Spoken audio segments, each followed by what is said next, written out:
2019 and maybe the very early days of the pandemic 2020. He's running somewhat of a nostalgia campaign. He's saying, don't you remember how much life was better in 2018, 2019 when I was governor?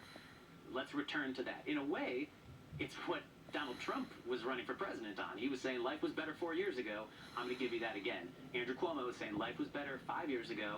Vote for me, I'm going to bring you back then. So why would he come out in public now when he's, running to the past? I've sat here and said he's got a problem as far as all these stories coming out, and they're really burying him. What's missing is the positive story he has, where he was, and I said this on this couch, where he was on everyone's roof, kitchen table, in their living room, in their bedrooms, wherever people watch TV every morning with their kids during the pandemic. That's the Andrew Cuomo that can win this. The Andrew Cuomo that I see today is having trouble, and not the Andrew Cuomo that is running a winning campaign. We know that people are going to have attacked him because of the reason he resigned, which was the sexual harassment case. We know that they've attacked him because of the nursing home deaths. But I did an interview with Mayor Adams on Thursday, and he started talking about other things that he now blames Andrew Cuomo for. For example, he blames him for bail reform, saying he's the one who signed the bail reform law that has allowed a lot of people to get out of jail. He also blames him, believe it or not, for homelessness. But he doesn't call him by name. He says a previous governor.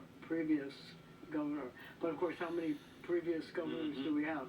But he went through a longer list of things that a previous governor can be blamed for. And those are real things that real people care for.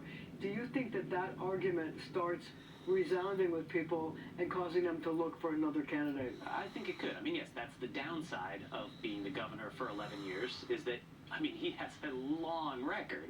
So for everything that people might like about Andrew Cuomo, there's definitely a lot of things they don't like. Even putting the scandals aside, just saying the actual policies, yes, there are things that are real vulnerabilities for him.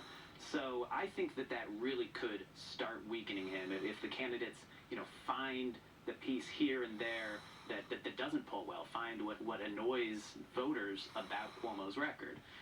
He has his defenses. He's going to find his ways around that, but it's a vulnerability. Who's going to spend money against Andrew Cuomo when they think he's going to win? Very few people. But with the media attention he's getting right now on the negative stories with nothing positive, that's going to be a chink in his armor. And at the end of the day, if he continues to stay where he's in the polls and not show any momentum forward, I think you'll start seeing some of the money I never thought was going to come into this race to come against him. So here's the next question. Mayor Adams, does he run for re-election, and does he run as a Democrat? So, as we speak, his case has not yet been dropped. Right. The federal case is still there. We're all waiting on the judge to make a ruling. That could come at any moment. The expectation, the whispers, is that he is going to do something once that case is finally dropped. Maybe he's going to start campaigning. Maybe he's going to make a decision to continue not campaigning. I don't know. But the mayor has sort of a bully pulpit. The mayor can have events and just be mayor, and people get to see him on TV every day. So he has a great opportunity to run as an independent, and it is very unique. Bloomberg trying to do it as an independent at one point was very different, where the city was and so forth. But right now, if you have a progressive win the Democratic primary and not Andrew Cuomo, and you have Curtis Sliwa as the Republican, and you have him as an independent, you have a situation there that could turn things on its side. So what happens if that was the case? The Democratic nominee usually gets about 750,000 votes. Depending upon who you are. De Blasio was 780, then 760. Sliwa is about 4. Democratic nominee is Andrew Cuomo. Is it the same? No, I think it changes. It's a tougher thing, because Andrew Cuomo is the more moderate at that point compared to the progressive. The progressive will hold the far left, Curtis on the right, and the middle is open.